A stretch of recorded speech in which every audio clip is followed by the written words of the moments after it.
polling officials and security personnel exhibited professionalism and preparedness, which reflected a commitment on the part of NEBE to assert impartiality in the administration of election day processes.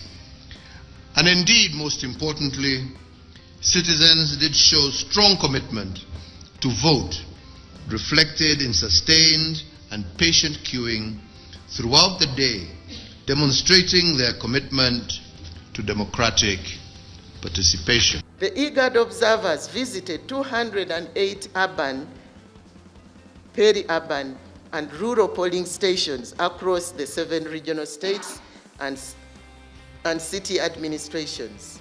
The mission observed polling processes across multiple polling stations and noted the following. 1. Poll opening. Poll opening was observed in 11 polling stations, all of which opened on time and had sufficient voting materials and personnel.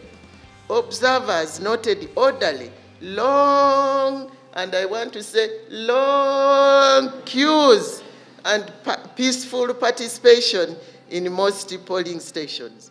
Regular engagement between NEBE, political parties, civil society organizations, media stakeholders, security agencies contributed to coordinated electoral preparation and improved communication among all the stakeholders. Therefore, from today, the way forward can only be one, and it is simple.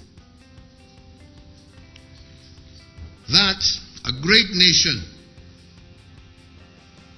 like Ethiopia should take advantage of this moment to move and further deepen political and social dialogue amongst her peoples. Bring on board those who might feel left behind and become that inclusive, united Ethiopia that was once the beacon of hope for our entire continent.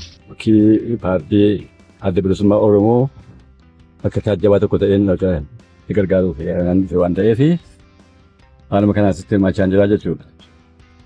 Filannoo yeroo ammaa kana gaggeeffamaa jiru immoo dhuguma dubbachuuf taanaan filannoo kanaan darbeerraa haala gaariidhaan gaggeeffamaa jira.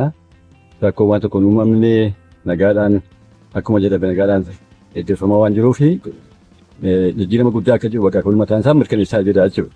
Adeemsi filannoo baranaa kun filannoowwan jahan dabraniin kan baranaa kun adda jedheetiin ilaala. Maaliif filannoowwan dabrarraa waan adda addaa waan ida'amee jira. Amma fakkeenyaaf teekinooloojiidhaa wajjin wal qabatee onlaayinii irratti galmeessaa turre. Kanaa wajjin wal qabatee addaadha. Ammas uummannis yeroo dabreerraa kabaranaa haalaan hirmaataniiti kan argaa ture. Ganama sa'a 12 irraa eegalee magaalaanis oowwituu waan taateef jecha haalaan namni ba'ee hiriira dhaabbatee itti hirmaachaa ture jechuudha. Ilmuma kiyya naaqaba luka kiyya na dhukkuba minaalbaata hon dadhabettan daggaffi jedheetuman innis deemu malee jedhee ishiin jedheen amma qophaa'ee ta'u dhufee waaqa galannaa ga'u marate ka jaarsiyuun maratata kuno maan baane nuti jedhaniin anuu nan barsiisa kana barachuu dhufe namni barachaatuma deema dur namni hin baranne na dargii sanas tokko tokkoon dhufu salphiin akkanatti hin jiru tureeyyu.